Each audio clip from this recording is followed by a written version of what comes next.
Astaghfirullahaladzim allazi la ilaha illa anta wa ana abduka wa ana ala ahdika wa ana mustaqim. A'udzu bika min syarri ma sana'tu laka bi rahmatika alayya wa abu zambi. Fa'fili fa innahu la yaghfiru dzunuba illa anta.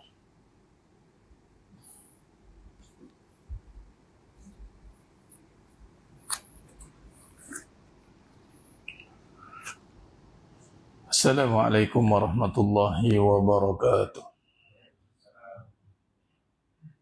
Bismillahirrahmanirrahim.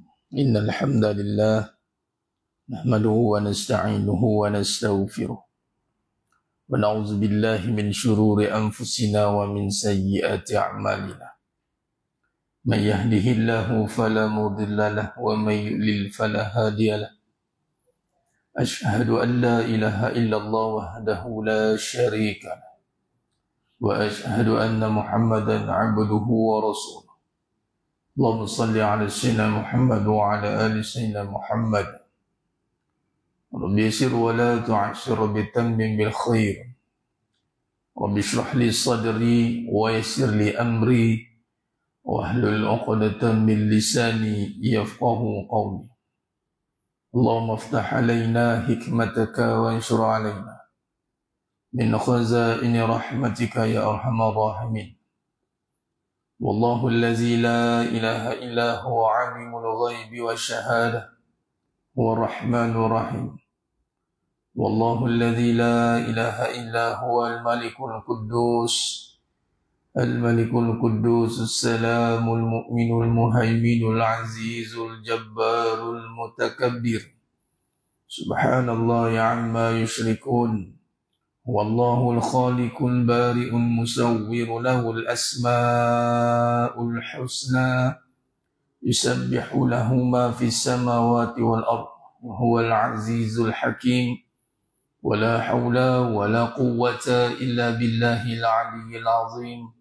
Wala manja minallah illa ilaih amma ba'd. Ayuhal mu'minun ittaqullah usikum wa iyaya bittaqwallah faqad fazal muttaqun. Sinajmahnya dimuliakan Allah Subhanahu wa taala. Mudah-mudahan kita semua tergolong dalam golongan hamba-hambanya yang benar-benar bersyukur. Amin ya rabbal alamin. Alhamdulillah summa alhamdulillah ala kulli ni'mah. Alhamdulillah ala kulli hal. Pertama mula dan selama-lamanya menampakkan setinggi-tinggi syukur kehadrat Allah Azza wa Jalla. Dalam dia kata sebenar-benar syukur yang hadir dari hati kita ini, yang mana kalau kita lihat kembali kehidupan dalam perbahasan yang kita telah pun bincangkan, dan Alhamdulillah kita telah pun khatamkan usul perbahasan kehidupan, yakni soft. Jadi kalau kita sentuh tentang kehidupan, pergi kepada kaedah, kawaid ataupun manhaj dalam kehidupan, maka kita ketengahkan kaedah soft, iaitu sidik, amanah, fatanah, tabligh. Sebagaimana hari ini convention ulama di Masjid Besi Mizan pagi tadi yang mempertahankan tentang RUU, tentang manhaj Ahlussunnah wal Jamaah, yang mana kalau dalam bab akidah, Alhamdulillah kita telah memulakan syarah kitab kita dalam sejarah dan kupasan pendekatan akidah. Ini waktu yang terbaik dah, the right timing untuk kita menusuri dan memahami dengan lebih mendalam bagaimana bermulanya perbincangan sifat 20. Nah, dalam pembahasan kita insya-Allah setiap pagi bulan 29 bulan, setiap bulan ada perbahasannya. Nah, itu kaedah perbahasan akidah bermanhajkan Asy'ariyah al-Maturidiyah. Kaedah gitu. Dalam bab akidah ada kaedah perbahasan salaf wal khalaf yang membincangkan dalam hal yang terkait dengan ayat-ayat mutasyabihat.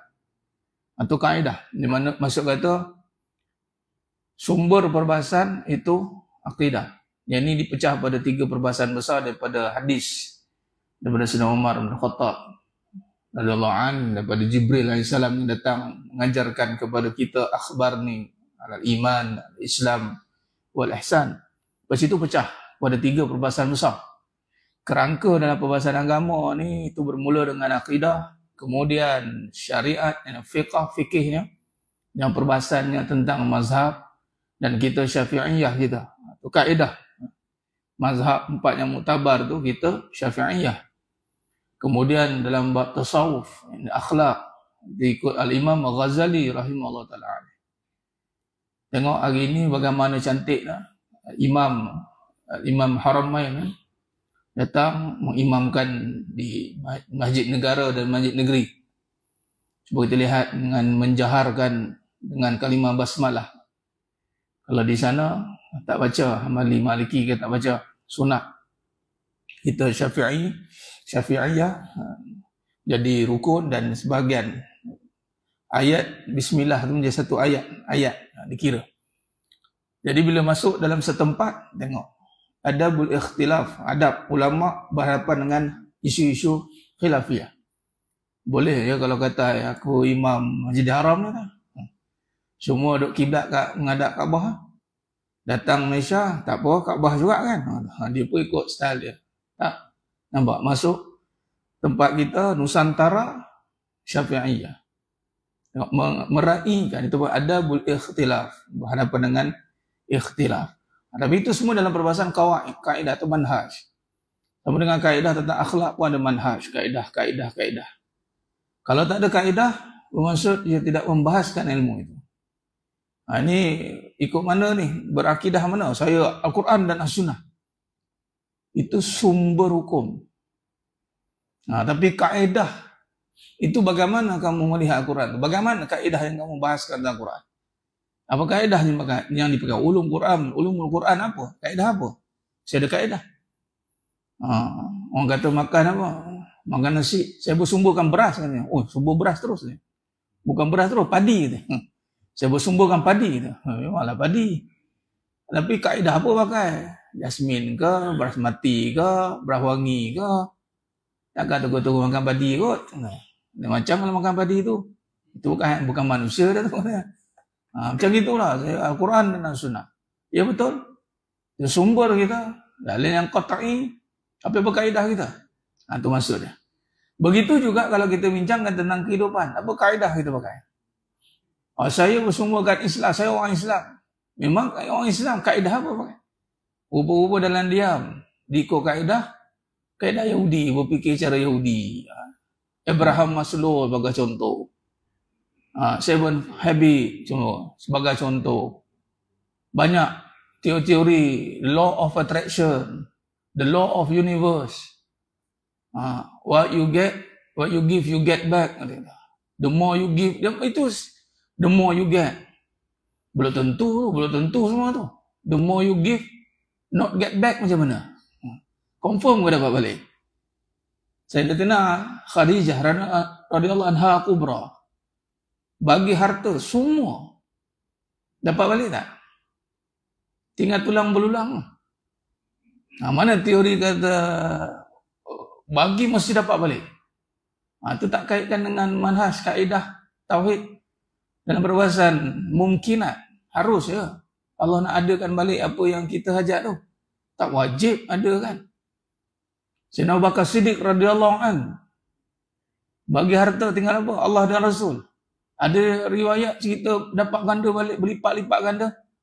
Tak ada. Macam mana agaknya tu? Nak pakai teori the more you give, the more you get? Belum tentu. Usaha tangga kejayaan, usaha pasti berjaya. Kalau tak usaha tak berjaya. Nampak macam betul. Ini peranan kita dalam kita kembali berbicara soal kehidupan. Itu mesti bermanhajkan, mesti ambil balik daripada kaedah yang digaris pandukan oleh agama. Tapi dalam pecahan agama tadi, kalau pergi kepada ketiga-tiga pecahan itu di bawah perbahasan agama. Tapi nak bincang dalam pecahan kehidupan, nak dibincangkan yang mana? Supaya tidak meninggalkan agama.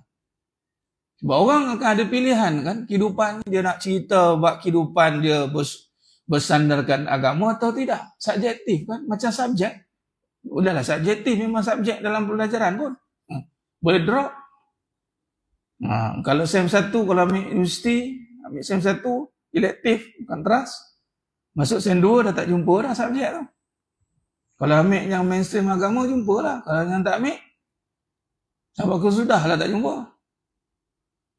Kalau begitu caranya, mana agama akan menjadi sampai ke sudah menjadi option, menjadi perspektif. Dari sudut perspektif. Perspektif tu apa? Tu angle, sudut bucu-bucu. Sudut dia mana?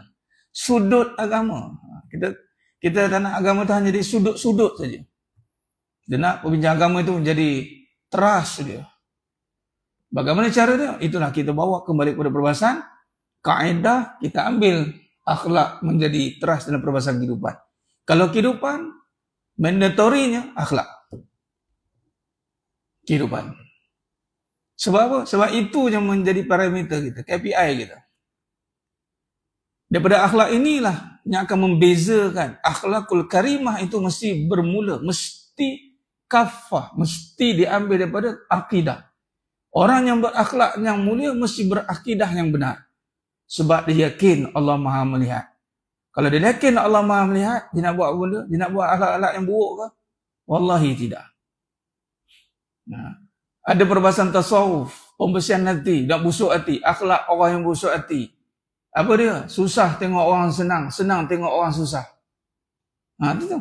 Susah betul tengok orang senang. Senang betul tengok orang susah. Padan muka. Dapat balasan kat dunia ni tu, rasa kan. Nampak. Walhal kita patutnya tengok orang buat salah ke dosa ke apa yang kita harapkan adalah keampunan Allah untuk dia. Bukan balasan Allah pada dia. Yang nak membalas-balasnya Allah. Yang memegang sifat. Yang muntakim. Kita. Kita tengok orang salah. Apa kena buat? Allah ampunkan dia. Tapi menunggu. Menunggu apa? Menunggu kesusahan dia. Aku dah kata dah, buat lagi dosa. Padan muka. Dia bawa sikit tau Allah tunjuk ni. Hamboi. Datang-datang berziarah orang kawan sakit. Macam panas-panas. Itu bawa sikit bahang api neraka tu. Slow dia jawab. Ingat boleh dosa-dosa dulu tu. Slow. Sedap cakap kat kawan. Dan tentulah yang sakit tu ada kafarah. Yang sihat ni, nak bulan lebih lain daripada yang sakit. Tak masuk kata begitu. Maka dalam perbahasan tasawuf, mengajar kita untuk, kalau bawa bahasa Imam Ghazali rahimahullah ta'ala, mesti dia mendidik hati. Ada balik dalam kehidupan. Hati. Dan akhlak ni, dia akan membentuk akhlak yang baik. Apabila bersendikan balik kepada hukum yang 5, mesti akhlak yang akan baik. Dia akan tahu bezakan halal dan haram. Bermaksud, daripada perbincangan akhlak inilah, dia akan memegang balik ketiga-tiga perbahasan tentang agama. Jadi akhlak ni jadi perbahasan besar balik. Dalam perbahasan akhlak, perbahasan apa yang kita nak ketengahkan, itulah soft. Jadi kalau kita kata hari ini, apa manhaj hidup kita? Apa kaedah hidup kita? Maka jangan segan, jangan silu untuk mengimarahkan. Itulah berorientasikan qudwatun hasanah, soft. Sifat wajib bagi Nabi SAW. Baik, maka di situ kalau kita nak melihat kembali dalam perbahasan kita yang lepas, dalam 4 usul yang kita telah bincangkan, maka di situ kita nak lihat apakah yang memegang keempat-empat ini. Maka yang memegang keempat-empat ini adalah dimulakan dengan kembali kepada lisan. Siddiq itu perbahasan yang awal, tapi dalam siddiq itu dipegang kembali dengan lisan. Yang mana kita bincangkan nanti ke depan dalam perbahasan yang besar tu adalah lisanul haq. Lisanul haq, yakni kalam-kalam kebenaran. Apa yang ada dalam hati, ya, kita membenarkan tasdik. Tasdiq bil qalbi. Namun di situ ada pensyariatan untuk diterjemahkan dengan lisan. Maka di situ ada hadis Nabi SAW, riwayat Bukhari dan Muslim. Yang mana Nabi SAW bersabda, "Man kana yu'minu billahi wal yaumil akhir." Tengok. Barang siapa yang beriman kepada Allah dan hari akhirat, falyakul khairan aw liyasmut. Hendaklah dia berkata baik atau diam. Nah, di situ jelas dalam ibrah pun, kalau kita pergi ibrah saja, kalau kita tak takhrijkan detail dalam hadis ini pun, kita boleh ambil kira dalam perbahasan yang akan memberi cerminan kepada iman itu mesti ada iman, mesti ada amal. Amanu wa amilus solihat. Amal apa yang nak kita jaga, yang boleh memberi indikator tentang iman atau memberi gambaran iman kita ni. Kita tak tahu. Allah yang maha mengetahui. Orang lain lagi tak tahu nak hukum iman kita. Kita pun tak tahu macam mana ukurkan iman kita. Namun di situ ada kaedah yang boleh membantu kita untuk mengenal pasti walaupun tidak secara menyeluruh, tetapi di situ ada panduan. Apa dia? Lisan. Maka Nabi SAW mengaitkan lisan dengan hari akhirat, dengan iman. Maka di situ kita akan lihat bagaimana kata-kata kita hari ini adakah bersandarkan iman dan hari akhirat.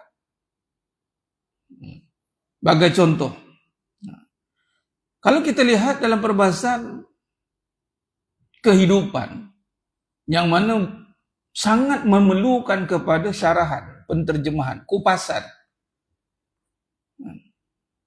Di situ kita akan lihat bagaimana kita mengupas hidup ini adakah dengan, kita kait tadi, man kana yu'minu billah wal yaumil akhir. Ada dua perbahasan itu. Yakni yang pertama, barang siapa beriman kepada Allah dan hari akhirat. Kita pergi kepada kehidupan. Kehidupan ini perlukan kepada komunikasi. Bercakap. Sebab itu antara sifat yang ada pada para anbiya dan rasul, nabi, yakni antaranya adalah menterjemahkan, menjelaskan. Yakni bercakap. Dan manusia itu kelebihan adalah dengan bercakap. Allah berikan kita kelebihan berkata-kata. Dan kata-kata kita itu bukan dengan sekadar bibir saja, tidak. Kata-kata itu datang dari ilmu yang telah dipertanggungjawabkan hanya pada manusia sebenarnya. Wa 'allama Adam al-asma'a kullaha summa aradahu ma'al malaikah. Ini kajian kita yang fasa siddiq dulu ni. Ini ada keterkaitan kajian kita. Dia tak terputus. Nah, kita kata-kata hari ini bukan sebab kita ada kata-kata, tidak. Kita berkata-kata hari ini kerana kita adalah Allah jadikan sebagai manusia yang punya akal, yang ada ilmu. Kalau Allah tidak turunkan ilmu, ada akal pun, ada lisan, ada lidah pun, tapi tidak mampu berkata-kata. Kerana tidak diberikan ilmu. Maka di situ Nabi Adam AS telah dimulakan. Di sini pun kita lihat bagaimana permulaan perbahasan tentang manusia itu adalah dengan kata-kata. Dan di situ malaikat surrender, malaikat dan jin. Itu jin yang mana diketuai oleh Azazil. Malaikat dan jin yang telah pun beramal lebih awal daripada Nabi Adam AS. Nabi Adam AS dijadikan waktu itu, belum lagi ada apa-apa taklif, tak ada apa lagi, dijadikan saja. Kemudian dapat arahan yang pertama, dengan arahan ini membuatkan kedudukan manusia yang Nabi Adam AS sudah berbeza jauh daripada malaikat dan jin. Apa dia kedudukan itu? Itulah ketika Allah mengajarkan Nabi Adam AS kalimah, nama-nama atau kata nama, vocabulary. Kita nak mahir berkata-kata mesti tahu ni nama apa, baru kita sebut. Barulah daripada nama buat ayat. Daripada nama baru dapat kalimah. Kalau tak ada nama, tak diajar nama, macam mana nak buat ayat? Sebab antara kaedah untuk menguasai bahasa, kuasai isim. Vocabulary itu nama banyak. Ni apa.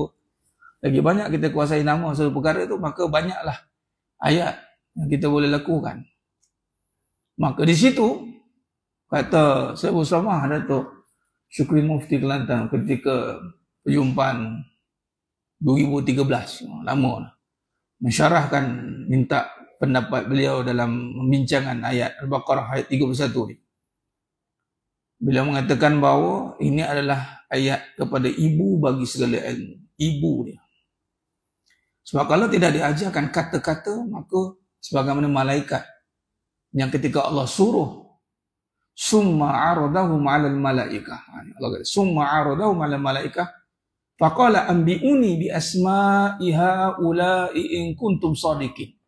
Kalau kamu golongan yang benar, sebut balik apa yang Nabi Adam AS telah katakan. Bahasa mudah gini. Syarah balik satu-satu cerita. Cuba tengok, nak dengar. Nampak beramai kemah dah. Syarah tentang wujud. Nak dengar sikit? Kau kepala kawan. Wujud. Syarahkan. Ibarat gitulah. Ya, nama explain. Kalau dalam bahasa pendidikan tu, sebelum pergi kepada istilah, dia pergi kepada etimologi. Dari sudut bahasa, explain. Tak boleh jawab. Tak boleh nak explain. Boleh kena suruh je. Pergi ambil barang, pergi beli situ, pergi beli ini. Ibarat malaikat ni, sujud. Tawaf. Rukuk. Dan di situ diakui oleh malaikat sendiri. Qalu subhanaka la ilma lana illa ma 'allamtana innaka antal alimul hakim. Termasuklah dengan iblis. Tak tahu jawab. Sebab tu mas sekalian, kalau siapa yang ada masuk dalam bidang ruqyah, kalau tengok mana-mana kena sampuk tu, cuba tengok cara dia cakap macam mana. Mengapu je. Mengapu mas sekalian. Dia tak ada susu kata yang terelok, melainkan ada jin yang dah belajar. Jin yang belajar ni tak kacau orang. Jin yang belajar tak kacau orang. Dia dengar kuliah. Macam sekarang ni, dengar sekali kan, jangan main-main. Cuma dia tak menyampuk lah. Ada beberapa tempat saya pergi, dekat setengah tempat tu, saja nak dia rupiah kan. Kenal tak? Kenal. Siapa? Ustaz Farid. Dengar kuliah. Jin dengar kuliah. Tapi memang sungguh jin dengar kuliah. Kata almarhum Datuk Ismail kamu kata apa? Jin ni sama macam kita, sebab memang ditaklifkan. Jin memang ditaklifkan, dipertanggungjawabkan oleh Allah. Yang akan dipersoalkan nanti. Sifat cuma dari segi sudut fizikal saja berbeza. Luaran kita daripada tanah dan air mani, iblis atau jin daripada nar, daripada api. Tapi ada akal, ada nafsu, ada mengajuk, ya, ada perangai. Jadi iblis yang belajar. Dia kalau baik-baik macam kita. Dia teori mengatakan apa, sebaik-baik jin sejahat manusia. Tu salah, tak boleh pakai. Tu almarhum dia kata apa? Tu salah kata. Sebab jin kalau baik-baik betul. Yang baik ni dia mengaji lah, elok dengan kata. Dia orang yang baik ni dia tak kacau orang. Tak sempat lah nak menyampuk. Dia tak sempat lah nak sampuk orang. Dia sibuk mengaji. Sibuk buat baik. Tapi kalau jenis yang menyampuk ni, try borak dengan dia. Mengapu lebih. Kalau ada berhadapan lah, cakap dia apa? Pergi mengaji tu cakap dia. Belajar dulu. Cakap pun terkabur dia. Jangan main-main. Kena macam tu. Setengah-setengah tu dia kata kita balik. Ngaji pun tak betul. Dia saja nak bagi kita goyang. Siapa yang tak betul dia? Kau suruh kau syarah kau tak boleh syarah hang. Memang jin tak boleh. Dia dah sering, dia dah berlaku kepada iblis. Jadi dia nak cover dia punya tak tahu tu, dia marah, dia buatlah kecoh. Aba wastakbar, sombong. Buat gaduh. Dia dah tak boleh nak hujah secara ilmiah, dia serang peribadi. Apalah tak betul ni, mana ni, ada tembaklah kawan tu. Kalau betul gentleman kita hujahlah. Hujah dengan ilmiah. Bukan berjidal, kita berbalah, berhujah tak apa. Yang tak boleh berbalah. Bila berbalah, akhirnya menyalah. Mula seorang peribadi, itu salah. Kalau ikutkan dalam perbahasan ilmiah ni, memang contoh Abu Hurairah radhiyallahu anhu pun dikritik oleh golongan orientalis. Godzidha, Abu Rayyan. Kritik Abu Hurairah tu, kata Abu Hurairah boleh apa banyak hadis. Berang lah katanya. Dia kata dia berang. Ada kajian ilmiah. Tapi ulama-ulama dulu jawab dengan ilmiah balik. Yang si kawan Prof. Godzidha ni, dia profesor ngaji kat Azhar. Dia adalah pencetus pada golongan anti hadis. dalam perbahasan anti hadis. Godziha nama dia, Godziha. Dia pergi, dia belajar ke Azhar, ditaja oleh Yahudi. Akhirnya dia buat gerakan anti hadis. Tak maulah ni tahun 1960-an begitulah. Tak silap dia. Perbahasan ni perbahasan isu-isu hadis contemporary. Dia jawab, dia bagi dengan ilmiah. Dia tak orang kata apa, serang peribadi, walaupun dia serang juga sikit-sikit, tapi dia bagi ilmiah-ilmiah. Dijawab oleh ulama kita dengan ilmiah juga. Itu kemas lah. Tu kalau macam iblis ke jin, kita minta dia syarah. Kau syarah ni. Kau tak boleh, kau diam. Kita suruh dia diam. Itu dia. Masuk kata apa jemaah sekalian, manusia ini dimuliakan oleh Allah Ta'ala itu apabila Allah berikan akal. Dan samalah dengan iblis pun, jin pun ada akal, tapi kemuliaan akal itu terangkat ataupun diangkat oleh Allah, ada ilmu. Jadi martabat akal kita ni kena berilmu, kena berfikir. Afala yatafakkarun. Kalau ada akal tapi tak gunakan untuk berfikir, mengkaji, menganalisis, menghayati, maka kita akan jadi lebih teruk dari binatang. Allah kata lebih sesat, balhum adal. Binatang tentu harah, tak ada akal. Kamu yang ada akal, buat lagi perangai, kadang-kadang teruk lagi pada binatang. Binatang mengamuk, tak apalah binatang, tak ada akal. Yang manusia mengamuk ni nak faham pula. Ada jawapan dia, hilang kewarasan akal. Sama juga, teruk lagi lah. Sebab apa? Ada elok, ada akal, boleh hilang. Itu perbahasan tentang manusia. Jadi makna kata jemaah yang muliakan Allah SWT. Maka di situ kita lihat dalam perbahasan kehidupan perlukan kepada penjelasan, huraian. Sebab tu wahyu yang pertama turun kepada Nabi Muhammad SAW. Begitu juga dengan ayat yang pertama diajarkan kepada Nabi Adam AS itu ada kaitan dengan explanation. Dan ketika itu Nabi Adam AS menjelaskan kepada para malaikat jemaah sekalian.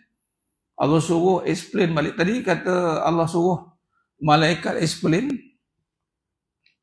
kepada Allah SWT balik apa yang telah diajarkan oleh Allah kepada Nabi Adam AS. Namun di situ malaikat surrender. Kemudian selepas itu saya tengok terjemahan. Okey. Kemudian lepas itu Nabi Adam AS explain balik. Lepas qalu subhanaka la ilma lana illa ma 'allamtana innaka antal alimul hakim. Lepas tu Allah suruh balik. Qala ya Adam wa anbihum bi asma'ihim. Al-Baqarah 33. Qala ya Adam wa anbihum bi asma'ihim. فَلَمَّا أَنْبَأَهُمْ بِأَسْمَائِهِمْ قَالَ أَلَمْ أَقُلْ لَكُمْ إِنِّي أَعْلَمُ غَيْبَ السَّمَاوَاتِ وَالْأَرْضِ وَأَعْلَمُ مَا تُبْدُونَ وَمَا كُنْتُمْ تَكْتُمُونَ. Dan Allah berfirman, wahai Adam, beritahukanlah kepada mereka nama-nama itu. Tengok. Ini satu, orang kata apa, kemuliaan yang Allah angkat pada manusia ini. Wahai Adam, cerita balik. Tadi Allah dah challenge balik kepada malaikat. Semua arah dah malam malaikat. Kalau betul, explain. Tak boleh. Kita tengok kejadian ni. Allah suruh. Wahai Adam, explain balik kepada mereka nama-nama itu. Asma'ihim.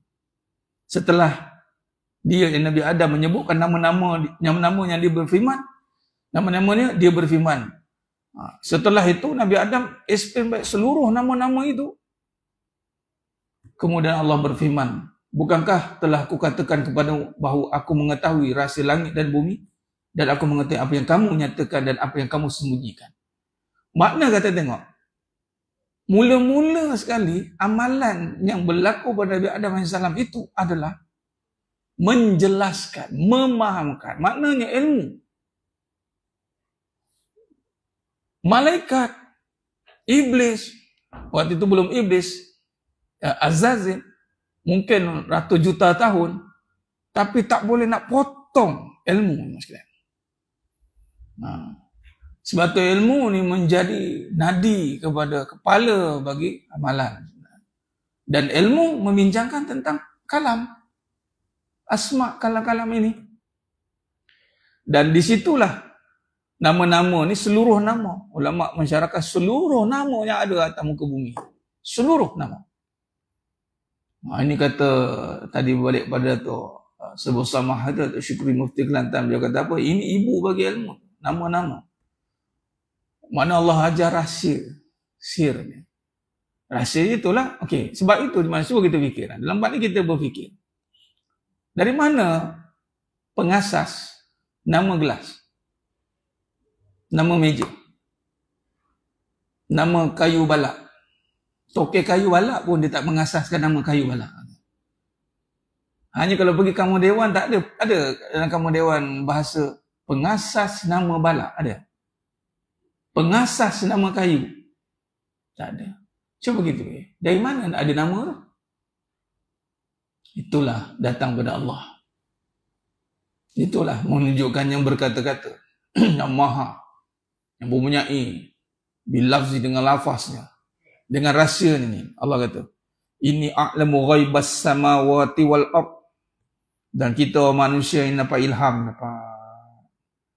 Kadang-kadang dengan kata tu bercambah. Kita mengaji. Dia kalau ilham yang baik tu. Fa'alhamaha fujuraha wa taqwaha. Allah ilhamkan ketakwaan. Kefasikan dan ketakwaan.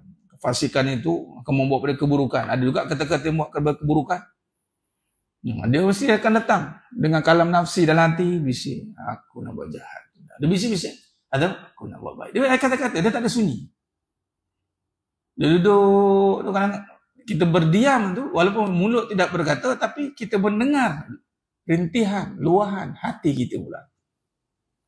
Kadang orang yang berada pada martabat atau nak berjalan pada, orang kata nak mencari tentang ketenangan, dia diam.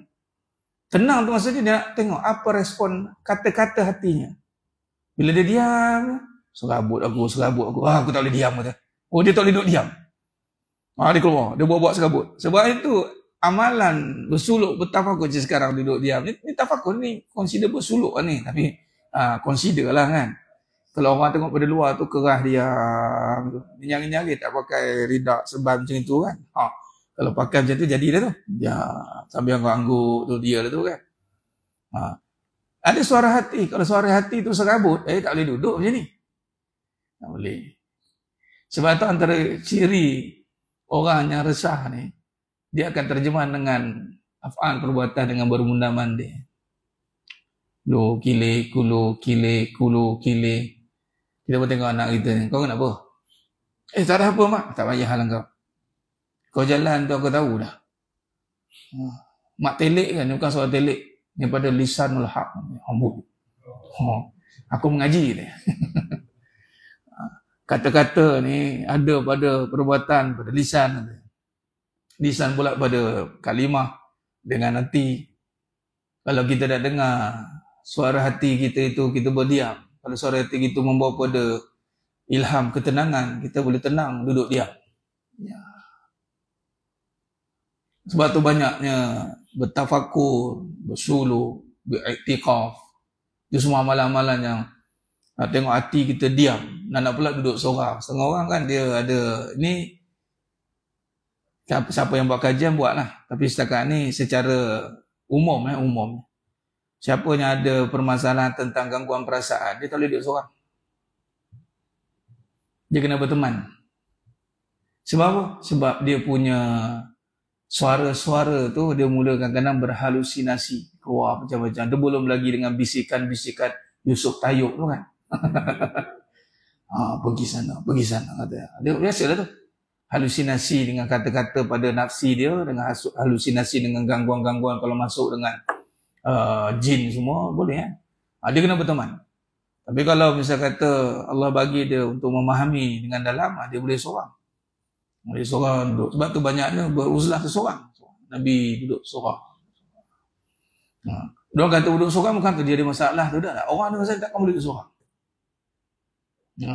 Dia takkan boleh duduk seorang. Kalau duduk seorang pun dia akan buat satu karakter yang di luar perbuatan yang tenang. Sebab apa? tadi fa'alhamaha fujuraha wa taqwaha. Itu contoh ilham tu, kata-kata tu. Yang mana kalau nak tengok ilham tu menenangkan, dia duduk seorang, dia boleh fikir tenang. Tapi kalau duduk serabut aku, mana tahu dia tak boleh. Mana itu bukan datang dengan panduan kebenaran, ketenangan. Itu kaedah dari masalah. Tak tahulah dapat kalau nak tengok ilham. Sebab tu kadang-kadang kita ilham duduk seorang try. Nak tengok macam mana dia trigger apa. Kalau ada ilham tu, tiba jadi gemuruh, makin dipikirkan makin kusut, makin buntu. Itu mana ilham bukan dengan ilham dengan huda wa dinil haqq, dengan petunjuk Allah. Kalau petunjuk Allah itu ilham ni datang dengan membawa kita tenang, makin lapang, makin nampak. Kalau dalam bahasa mudahnya, kalau siapa yang menulis, dia ilham ni tu, dia duduk seorang, laju dia keluar, menulis. Dia tak start. Tulisannya pula membawa kepada pencerahan, penjelasan. Itu baik. Maka jemaah yang mulakan Allah SWT, di situ kita nampak kalam. Maka di situ itu Nabi Adam AS. Kita lihat bagaimana dengan Nabi Muhammad SAW. Itu ada terkaitan juga. Sebab itu kalau kita lihat, kalau kita dengan mukjizat bagi Nabi Muhammad SAW itu Al-Quranul Karim, kalam dan kalamullah, bukan makhluk, kalamullah. Itu lagi diperjelaskan mas sekalian. Dan Arab waktu itu kenapa Allah antara mukjizat yang Allah turun kepada bagi Nabi Muhammad SAW itu Al-Quran, kerana waktu itu Arab itu mahir dengan syair, berkata-kata. Kata-kata, kemuncak dia Nabi Khatamul Anbiya tu, kemuncaknya adalah kata-kata. Dia lawan dengan kata-kata. Maka kata-kata yang lebih agung itu adalah itulah membawa kepada kalam yang membawa kepada kalamul haq itu. Itulah Al-Quran, kalamullah. Baik. Di situ wahyu yang pertama turun ni mas sekalian, kalau kita lihat Iqra, bacalah. Baca itu membawa kepada apa? Kata-kata. Membaca mesti ada kalimah yang kita baca, isimnya. Di situ kita nampak juga permulaan dalam perbahasan kehidupan itu yang menjadi terasnya itu adalah kata-kata. Dan di situ kalau kita telah bincangkan surah Al-A'la ayat 1 hingga 5 yang membincangkan tentang pada ayat yang kelima itu adalah Allamal insana ma lam ya'lam. Poin di sini kita nak sampaikan adalah berbalik kepada perbincangan tentang lisan. Kalau beriman kepada kata Nabi, man kana yu'minu billahi wal yawmil akhir falyakul khairan aw liyasmut. Tengok, kalau nak berkata sandarannya Allah dan hari akhirat, mana kata-kata kita ni bersandarkan pertama iman. Kalau bersandarkan iman, alamal insana ma lam ya'lam. Bermula kita berkata bukan aku tahu semua. Dia tak ada aku tahu. Dia bukan bermula aku tahu. Dia adalah bermula dengan kita tak tahu lalu kita mencari ilmu. Ilmu itulah yang akan membantu kita untuk menerangkan kembali apa yang nak dikatakan. Kalau beriman pada Allah itu bermaksud yang tahu bukan kita. Yang tahu itu mutlak Allah. Sebab tu antara ciri orang beriman, ciri khas orang beriman itu adalah yarfa'illahu alladhina amanu. Jadi Allah mengangkat darjat orang beriman itu di kalangan manusia itu orang beriman, wa utu ilma darajat, dan orang berilmu. Makna kata dia akan berkata-kata bukan bersandarkan nafsu, mesti bersandarkan ilmu. Ini kita boleh lihat bagi Nabi Muhammad SAW dalam bab kehidupan. Kita tutup dalam perbahasan ni, nanti kita sambung bab. Ini ada tahlil ringkas insya-Allah. Nabi SAW mendapat wahyu umur 40 tahun. Ini ada perbincangan yang kita boleh ambil ibrah. 40 tahun dan ada dalam Quran umur 40 tahun. Lepas umur Al-Ahqaf ayat 16. Dan di sini banyak kajian mengatakan 40 tahun ni adalah kematangan. Baik, kalau kita tengok rekod perjalanan Nabi Muhammad SAW sebelum itu bermula umur 12 tahun, sudah berada pada fasa yang orang kata apa, kalau dalam kajian manusia ni ada pengkaji-pengkaji letakkan Nabi ni sebagai adversity quotient, AQ, maknanya daya tahan luar biasa Nabi ni. Umur 12 tahun. Umur 12 tahun darjah 6. Udah survival mode dah. Udah pergi ke Syam. Kemudian umur 25 tahun dah successful, dah jadi ambassador. Kemudian tak cukup dengan tu, berjaya melamar Sayyidatina Khadijah radhiyallahu kubra dengan lamaran 20 ekor unta. Maknanya Nabi SAW dah perform, well perform dah. Sehingga mendapat gelaran Al-Amin. Al-Amin ni gelaran dalam strata award ni, penganugerahan ni, level-level tu, tun tu. Sebab untuk dipercayai depan tu ada title kan. Title depan-depan tu adalah merujuk pada yang dipercayai oleh Sultan. Jadi cuma lagi salah guna, tu jawablah kan. Ada title doktor ke pro tu dipercayai oleh universiti. Title terus, yang paling tinggi semua title dipercayai terus, Al-Amin. Tu paling tinggi dah. Nampak Allah letakkan Nabi SAW di kedudukan yang mana? Terus title terus Al-Amin. Okay. Poin kat sini mas kalian. Bila kata dah berjaya, dah perform, orang buat podcast. Podcast sekarang kan? Orang interview. Agak-agak katalah kita semua yang successful person without fail ni. Buat bisnes ni, sampai Sayyidatina Khadijah radhiyallahu kubra tertanya, siapa ni buat profit 100%? Terkejut. Nabi SAW memang powerful. Bisnes macam ini. Itu sampai, ini bukan kaleng-kaleng ni. Bayangkan umur 25 tahun, boleh buat profit 100% without fail. Selama 15 tahun, agak-agak banyak mana harta Nabi SAW. Banyak kan sekalian. Sebab tu bila kita kena pulau dengan kafir Quraisy, relax, Nabi relax kan. Sebab Nabi ada empire Nabi dah. Kena interview, orang tanya, apa rahsia kejayaan? Apa jawab?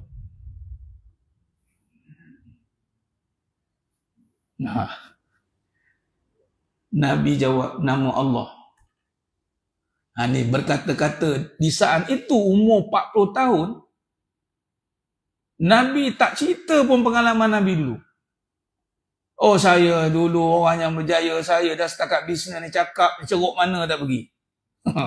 Berapa ROI saya dah buat. Ini semua ada track record. We are talking about ROI, return of investment. We are talking about forecast. We are talking about, kan. How to capture market, how to focus, itu. Tak ada waktu tu bila dapat saja kebenaran. Wa rabbaka fakabbir. Bagi tahu siapa yang berkuasa. Ketika itu Nabi SAW beritahu tentang kebenaran. Dan waktu itu bermula episod yang digelarkan Al-Majnun, Nabi gila. Bayangkan. Walhan Nabi intelligent. Jangan kata Nabi tak pandai baca. Nabi tak pandai baca macam kita faham. Salah. Tak pandai baca Nabi tidak merendahkan martabat Nabi. Itu kerana mukjizat tu. Kerana apa? Sebab nak wahyukan Al-Quran. Dalam tak pandai baca tulisan, tapi Nabi pandai baca market. Macam mana you boleh untuk? Kena pandai baca market. Apa macam tu kan? Kita kena pandai baca market. Tengok orang tu macam mana market. Tengok turun naik, gerak turun naik. Kena pandai baca. Tak mesti kena baca tulisan. Dia tengok pun dia tahu dah. Ni sengit ni. Dia pandai baca. Tengok orang. Dia bukan telik tapi dia ilmu pada tu. Dia manusia ni kan. Baik. Maka berbalik pada kita ni. Tengok Nabi. Bila wahyu pertama turun 40. Nabi tak respon pun. Apa yang telah berlaku dulu dengan diri Nabi. Nabi respon tu dengan. Man kana yu'minu billah. Kata-kata Nabi tu kait dengan Allah. Waktu tu orang marah. Ni apa benda pula cakap pasal Allah pula ni? Kita dalam conference bisnes, okey? Agak-agak pun jawab yang masih kena pagi conference satu dunia ni. Yang ada millionaire terbuk pegang mic. Actually kan. Orang jawab. Orang menunggu ni buah-buah apa kejayaan ni. Tapi sekarang alhamdulillah dah ada figure-figure macam contoh Khabib kan. Dia cerita dia sebuah boxer semua, dia bercakap pasal Allah. Antara perkara yang terbaik juga almarhum tu Muhammad Ali kan, dia tunjukkan siapa yang berkuasa tu Allah. Who is your bodyguard? My bodyguard is can see but no eyes, can hear but no ears. My bodyguard is your bodyguard. Dalam world channel tu. Bila dapat iman, kata-katanya mula terinspirasi dengan Allah. Mesti macam itu. Parameter kita. Bukan kata, kita kena lapik-lapik sikit cakap. Atau kalau nak lapik, kena cari jalan juga supaya orang faham mesej tu. Baru kita menang, kita berjaya hari, mesti dengan melaksanakan iman. Apa kata? Itu maksudnya. Di sini kena gunalah. Bukan kata semua, macam mana berjaya? Allah. Macam mana kerja? Allah. Dia ni dah gila ni, dah Allah belaka ni, faham lah ni. Bukan begitu maksudnya. Tapi maksud kata-katanya itu akan membawakan orang takjub dengan ta'zim dengan Allah Subhanahu Wa Taala. Jadi kita kena ada satu keinginan, satu kesungguhan saat Allah bagi kita peluang bercakap, apa pun bidang kita nak buat orang kagum dengan Allah. Itu cara dia. Itu kata-kata tu kena. Itu kata intelijen, bukan mudah-mudah tak. Orang beriman ni orang yang cerdik. Itu bukan cerita lagi hari akhirat. Bila tentang Allah, hari akhirat. Hari akhirat yang pula, kata-kata kita yang berorientasikan tentang, bukan lagi tentang dollar and cents, bukan tentang benda, tapi cerita tentang benefit. Kebaikan. Tentang satu benda yang ada manfaat. Manfaat ini mesti datang daripada orang yang diberi Allah ilham yang hebat-hebat. Dengan niat untuk bagi tahu bahawasanya Allah Ta'ala itu memiliki segala-galanya, akhirnya Allah akan bagi dia ilham untuk berkata dengan yang hak, maknanya dia bercakap dengan ilham yang baik dan dia dapat hasil yang baik. Ini parameter sebenarnya kalau kita bawa pada lisanul haq. Baik, wallahu alam, insya-Allah kita berhenti setakat ni dulu. Kesimpulan begitulah, nanti kita sambung pada bahasan lisanul haq. Kita bermula tadi dengan perbahasan kalam, manusia itu memang Allah berikan kelebihan itu, kemudian bermula bila nak berkata-kata mesti bermula dengan tidak tahu, memang itulah asasnya. Kemudian datanglah nak ambil tahu. Memang itu sifat. Nak ambil tahu lah, itu bermula dengan asas iman. Nak ambil tahu tentang Allah. Itu nombor satu sekali. Supaya kita ada ilmu tentang Allah. Dan barulah kita pergi pada ilmu-ilmu alat tentang dunia. Baru kita nampak kesinambungan ilmu itu. Sebagai contoh nanti kita sambung kitab sifat 20 tu. Kalau buka biografi Al-Imam Sanusi rahmatullahi alaih. Itu beliau background adalah astronomi, perubatan, biologi, mathematician, physician, fizik. Ada masuk kata apa, ilmu ni bila kita pegang yang core, yang ilmu-ilmu alat ni dia sekali, dia bersepadu, dia panggil integrasi tu. Dia tidak boleh dipisah. Kalau dipisah dia akan jadi sekular. Itu maksud ni nanti. Kita akan nampak insya-Allah pelan-pelan dalam perbahasan lisanul haq. Wallahu alam. Itu saja perbahasan kita pada malam yang penuh barakah ni. Kita akan sambung pada siang akan datang dan nanti saya akan bagi hand out handout untuk lisanul haq ini untuk rujukan jemaah sekalian, insya-Allah. Wallahu alam, mohon maaf daripada saya kekurangan, terkesalahan, kurang bicara dalam penyampaian. Ya Allah Ta'ala sajalah yang mampu menyempurnakan perbahasan kita pada malam yang penuh barakah ni sehingga kita bertemu pada siang akan datang. Qul qali hadza wa sallallahu alaihi wa lakum wa bil taufiq wal hidayah. Assalamualaikum warahmatullahi wabarakatuh. Tangguh dengan tasbih kafarah salatul subhanakallahumma wa bihamdika asyhadu an la ilaha illa anta astaghfiruka. Bismillahirrahmanirrahim. Man yasra fi khusr allazina amanu wa amsalih. Tawassabil haqq tawassabil. Wallahu a'lam bisawab. Takbir. Allahu akbar.